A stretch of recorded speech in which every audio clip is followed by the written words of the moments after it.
Chapter 19. Beelzebub. Beelzebub, Crown Prince of Hell, is accepting a room key at the front desk of the Hotel Eden. The year of our Lord, 1989.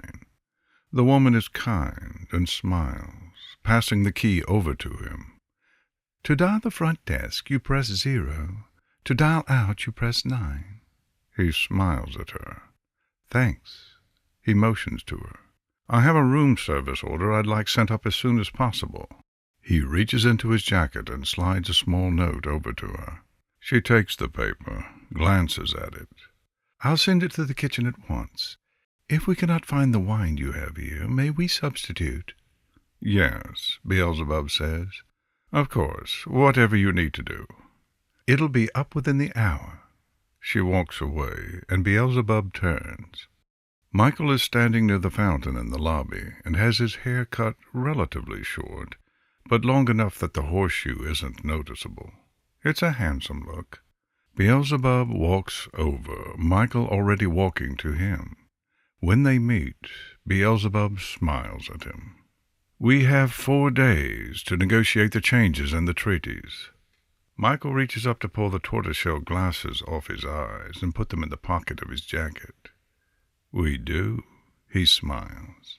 It's good to see you. 4 days, Beelzebub says excitedly. We've never had 4 days. Let's not waste a moment, shall we?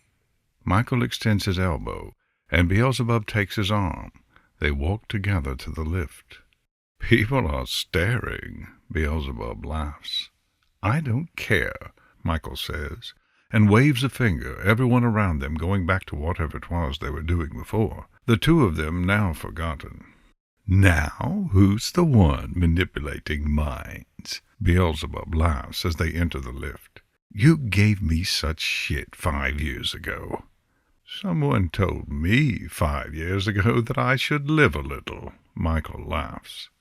Smart guy, Beelzebub boasts. That he is. I love him very much. Michael says, once the doors on the lift close and their mouths join, Beelzebub moans into the kiss. Are we in the penthouse again? Is that what you reserve for us? I'm never renting any other room, Beelzebub nods, holding up the key. Michael takes it, and they teleport into the penthouse. Michael doesn't wait to start unbuttoning Beelzebub's shirt. Our room, Michael says softly. Our home, Beelzebub murmurs. Ours for as long as it's around. Beelzebub, you are my home, Michael says firmly. This place in existence or not. Beelzebub scoffs. Sentimental. He reaches up to unhook his tie. Something like that. Michael pulls off his jacket and lays it on one of the chairs before opening the French doors to the bedroom. I love it here. Just need a kitchen, Beelzebub says softly. For your food. Yes, what else would it be for? Beelzebub laughs. We can plant that suggestion in the owner's head, and he'll think it was his idea.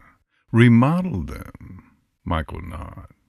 Just as we would like it. Beelzebub chuckles. I think you're doing more than living a little there, Mike. Michael opens the French doors to the bedroom and smiles at the sunlight streaming through the windows. 4 days. Can I keep you in bed that long? He looks back, golden eyes glittering. Or is that too much to ask? Beelzebub scoffs and turns away to fight the blush on his face. We do have to work. This is a work trip. I think everything we want to accomplish with this meeting we already accomplished on our calls. I'm thrilled Hell got a landline. It's rather nice to call you in the middle of the night. Michael's hands run up his neck and into his dark hair before grasping a handful and pulling Beelzebub's neck gently back. Is there something you want, High Commander? Beelzebub chuckles. Michael kisses him silently. The kiss breaks, and the angel releases him, motioning to the bed. I got you a gift. Beelzebub has never been happier in his entire existence. There is a white box with a red bow. Oh, he laughs a little, lifting it in his hands. I didn't get you anything. You brought yourself. That's all the gift I need. Beelzebub snorts, but pulls the ribbon off the box and lifts the lid. Inside the box is a black object. What is this? It's a pager, Michael says. It's a new technology. We're giving them to all the angels. We page them when we want them to return to heaven. He nods. I have one too. Well, that's not entirely true. I have two, one for heaven and one for you. How does it work? Beelzebub looks at the clip on it and smiles. When I call a phone number, it'll show up on your pager. You know my heavenly desk line. Michael smiles, motioning to the tiny screen. You'll know to meet me here. And if I can't meet with you? Beelzebub asks. What do I do then? Michael sits on the edge of the bed. You call my pager. If I don't hear from you within an hour, I'll know you will meet me. Beelzebub smiles. No more couriers. No more couriers. Michael agrees. So, you see my number show up, you meet me. If you can't, you send me a page back. This is amazing, Beelzebub says, turning it over. It is, and I did it because Michael stands. I love you. Beelzebub nods and puts the pager back in the box, grabbing Michael by his tie and pulling him into a kiss. You want to show me just how much you do, handsome? Oh, yes, Your Highness, I certainly do. Michael beams at him. Beelzebub would never tell anyone this, of course, but for being damned, his life sure is starting to feel like heaven. When they emerge from the bedroom, hours later, the food has gone cold and the ice in the wine bucket has melted. Beelzebub sits down in a fluffy white robe on the sofa and looks at the cookies on a smaller plate, grabbing one to nibble on. Ah, we missed dinner. We were doing negotiations. Michael beams at him. Is that what we're going to call that? I don't know. Beelzebub laughs, but it dies. After a long silent moment, he speaks again, quieter. Where do you think death took Nergal? He knows this comes from nowhere, but it's been a few years and he feels like they need to cover it. Michael stands in his boxers at the bar, grabbing a few grapes out of a bowl. I'm not sure, he says, popping a few in his mouth. We know he can't be dead. He chews, coming back toward Beelzebub. He's no longer in my legion, Beelzebub admits. You're not his host? No, Beelzebub shakes his head.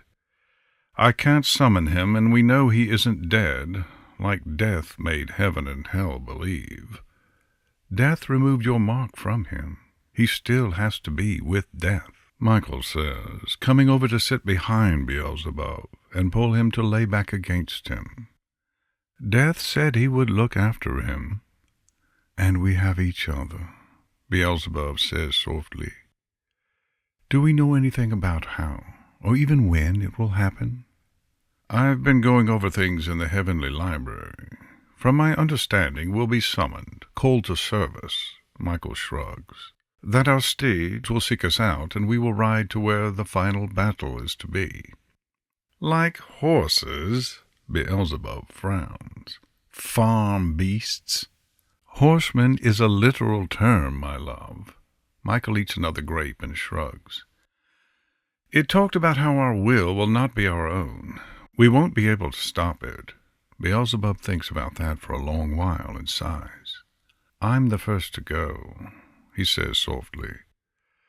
I'll be summoned first. Why you? It's the start of a war, Bee. He leans down, kissing Beelzebub's hair. I'm the herald of war. Then you will be summoned, and the humans will start to starve. hybrids too. He looks over. Then plague will cover the land, and then death will sweep in and remove all souls bound for heaven. The rapture, Beelzebub says softly. Yep, Michael nods. And we won't be able to stop it when it happens. And I certainly won't know when it happens, but once I go, you'll know when it starts. How will I know? I have entrusted a will to my brother Metatron, he murmurs. Once I'm compromised, it contains my final wishes, and one of those is to warn hell that it has begun. Give me time to hide or something? It'll come for you, and you can't hide from it. Delay it taking you, maybe, but in the end, it will get you, Beelzebub. Michael sighs. Like it will get Nergal, and like it will get death too. But how does it start? It says that the son of the morning star will break the seal of war, he says softly. That he will be a horseman as well, that he will be one of great conquest. So there's 5 of us, Beelzebub sighs. He knows Lucifer had a son, knows where that son is, too. Another deal made with death. Shit. He doesn't say those things. Not now. And you said we won't know when it will happen. The books don't say when, love. They just tell what happens, not when it starts. Michael pulls him closer. Could be tomorrow. Could be 1,000 years from now. We don't know. I hate not knowing, Beelzebub says, and takes another cookie off the tray. I know. Michael rubs his arms. Me too. Beelzebub smiles at him. We should go to a movie. I've never been to a movie theater. Raphael went to one a few weeks ago. He said it was wonderful. Michael seems receptive to the idea. My brother Leviathan enjoys them as well. He smiles. Or we could stay in. Michael sits up and turns Beelzebub to kiss him deeply. I don't care, the Archangel says, as long as I'm with you. Beelzebub takes his hand and nods. I couldn't have said it better myself.